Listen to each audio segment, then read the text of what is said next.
Bom dia, queridos. Quero convidá-lo para ler nessa manhã comigo o Salmo de número 3. Você se lembra que nós estamos lendo aos domingos pela manhã essa sequência dos salmos? E depois da gente ter lido aqueles 10 últimos salmos, meditado sobre eles, a gente decidiu voltar ao início, começar pelo Salmo 1. E hoje, então, nós estamos no Salmo de número 3. Esse salmo é o primeiro salmo de Davi de 73 salmos que ele escreveu. Eu já tinha dado essa informação para vocês. E esse salmo tem uma mistura de lamento e também confiança. De maneira geral, ele serve para nós como exemplo hoje de louvor a Deus, de paz e também de oração. São exemplos que nós podemos seguir nos nossos dias de hoje, principalmente em tempos de tribulação. Na minha Bíblia, esse salmo tem um título, que diz a confiança em Deus na adversidade. Salmo de Davi quando fugia de Absalão. Então, eu não sei se você se lembra da história. Essa história de Absalão, filho de Davi, está registrado ali em 2 Samuel, nos capítulos de capítulo 13 até o capítulo 19, toda a história ali de Absalão.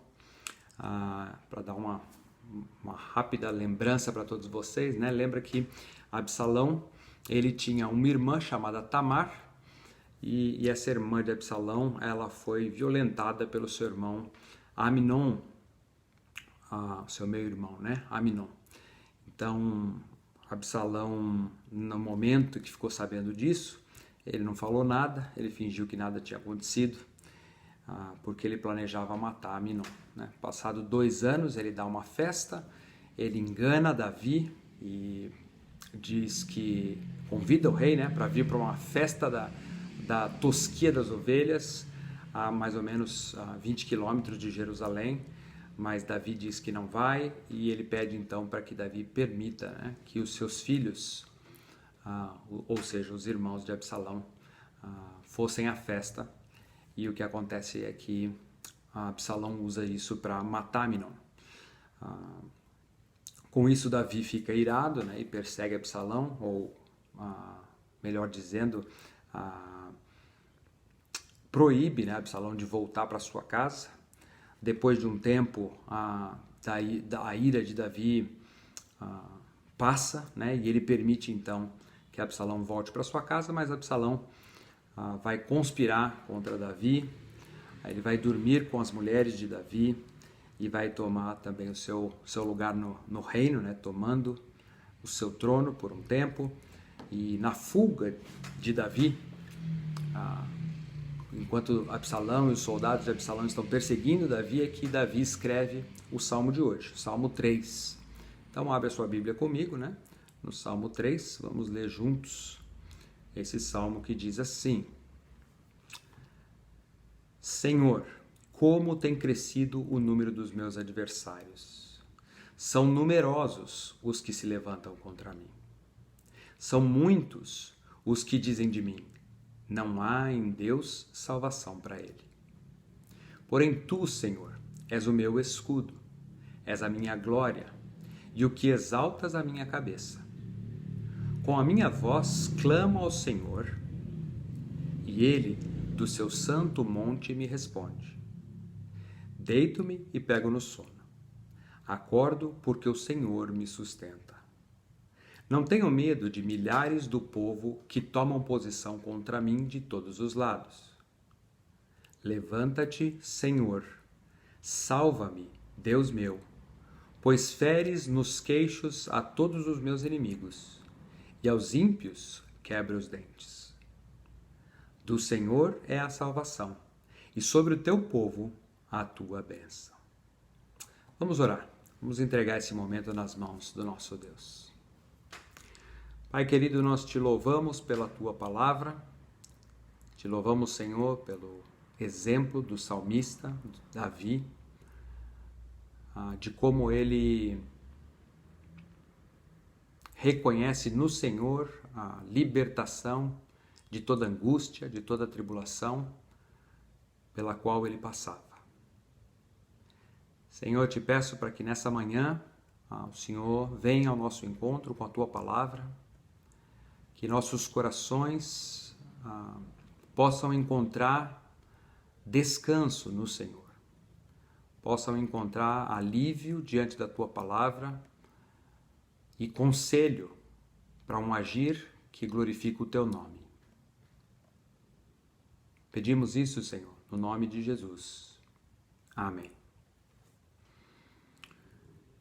Então, nesse salmo, Davi, ele discorre sobre 3 momentos, né, que estão interligados ali, mas ele compartilha conosco, né, o segredo da sua segurança diante das adversidades, né? Como é que Davi lidou com isso? No primeiro momento, e a primeira atitude dele é reconhecer a sua condição, né? Reconhecer as dificuldades pelas quais ele estava passando. E ele faz isso nos versos 1 e 2. Veja de novo aí comigo, né? Senhor, como tem crescido o número dos meus adversários. São numerosos os que se levantam contra mim. São muitos os que dizem de mim, não há em Deus salvação para ele. Davi aqui, ele começa com uma visão quase que pessimista, de alguma forma melancólica com respeito a esse aumento das aflições que estão acontecendo com ele. Mas apesar, né, de tudo isso, Davi, nós vamos ver daqui a pouco, se mostra confiante. E mesmo a gente sabendo, né, que as situações que Davi passa não são as mesmas, né, que nós estamos passando hoje, nós também vamos ver que a gente pode aplicar esse texto para nós. Davi passava por uma situação de fome no meio da perseguição, ele não tinha nem o que comer, né, de perigo de vida realmente, porque os soldados de Absalão estavam perseguindo ele para matá-lo, né? E a gente, apesar de saber de que a gente não vive essa mesma realidade hoje em dia, esse salmo aponta para uma condição de angústia, né, que todos nós, hoje em dia, estamos sujeitos também a passar, né? Essa angústia que pode nos sobrevir. Então, toda vez que nós nos sentimos privados daquilo que é o nosso direito, a gente pode sentir esse tipo de angústia. Toda vez que nós perdemos a nossa fonte principal de renda e nos esquecemos por um momento de que, em última análise, é sempre Deus quem nos sustenta, a gente pode passar esse momento de angústia. Toda vez que nos falta saúde ou força física para que a gente enfrente as batalhas do dia a dia, a gente pode se sentir também como Davi. A impressão de que as coisas estão piorando, de que as dificuldades estão crescendo a cada dia, a ponto de serem vistas por nós mesmos, né? Uma situação difícil, mas também por aqueles que estão ao nosso redor. Percebe que aqui Davi ele cita aqueles que olham para ele, olham para a sua vida e pensam que Deus tinha abandonado Davi. Quando ele diz ali, né, no final do versículo 2, não há em Deus salvação para ele, né? A observação daqueles que olhavam para a situação de Davi. Mas como eu mencionei, né, em tudo isso, Davi não nega o seu problema, mas também reconhece o cuidado de Deus, né? Esse é o segundo elemento aqui desse texto, né? Essa paz que Davi sente por causa do cuidado de Deus em sua vida. E isso está no versos 3 a 6, que diz assim: Porém, tu, Senhor, és o meu escudo, a minha glória e que exaltas a minha cabeça. Com a minha voz eu clamo ao Senhor, e ele do seu santo monte me responde. Deito-me e pego no sono, acordo porque o Senhor me sustenta. Não tenho medo de milhares do povo que tomam posição contra mim de todos os lados. Então percebe no versículo 3 que ele começa com a palavra porém, que indica esse contraste, né, entre a alegação daqueles que veem Davi e consideram ele uma pessoa sem esperança. Como isso se contrasta com a segurança que Davi demonstra no cuidado amoroso de Deus. A posição e essa postura de Davi me fez lembrar o ensino do apóstolo Paulo lá de Romanos 8,31. Paulo lá diz assim: que diremos, pois, à vista dessas coisas? Se Deus é por nós, quem será contra nós? Então, Davi, ele reconhece Deus ao seu lado, né? Ele vai dizer, ainda no versículo 3, que Deus é o seu escudo. Então, Deus é quem protege, que Deus é quem traz a nossa proteção. Ele também diz, né, que Davi é como aquele que é a sua glória, ou seja, a garantia da vitória sobre os inimigos. É daí que viria a glória, né? Deus ajudaria Davi a vencer os seus inimigos e por isso a glória. Também Davi reconhece a Deus como aquele que exalta a sua cabeça, ou aquele a quem renova as suas forças, a sua coragem. Não é? É só Deus que permitia, o agir de Deus que permitiria que Davi andasse com a cabeça erguida. E tudo isso no versículo 3. Né? Ele é meu escudo, ele é minha glória, ele exalta a minha cabeça. No versículo 4, Davi reconhece o agir e a resposta de Deus em meio ao seu clamor.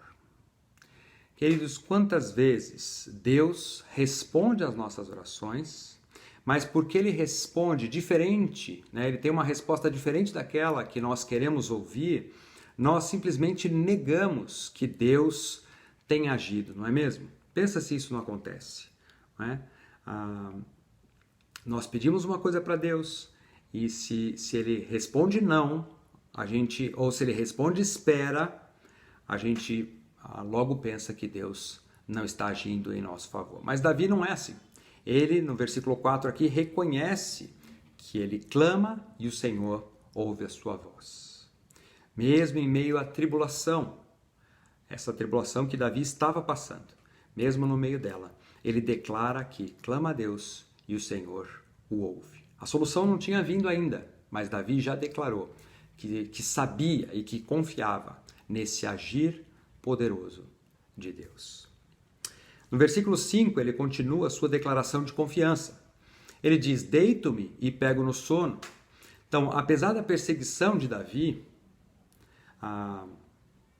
ele descansava na soberania de Deus.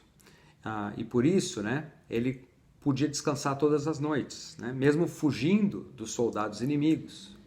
Ele não perdia o seu sono, não é, pensando no que poderia lhe acontecer ou o que seria do amanhã, né, do dia de amanhã, como muitos de nós às vezes fazemos, né? Perdemos o sono por falta de confiança no Senhor. Davi confiava em Deus e por isso ele dormia tranquilo. E quando Davi acordava, ele reconhecia que só tinha acordado por causa da graça sustentadora de Deus. Não é maravilhoso isso? Com Davi, tudo isso acontecia com Davi, né? Apesar dele reconhecer que a sua situação não estava boa, né? Que é aquele ponto 1 que nós vimos, os primeiros versículos, ele também reconhece que o seu Deus está com ele e por causa disso ele sentia paz, ele podia descansar.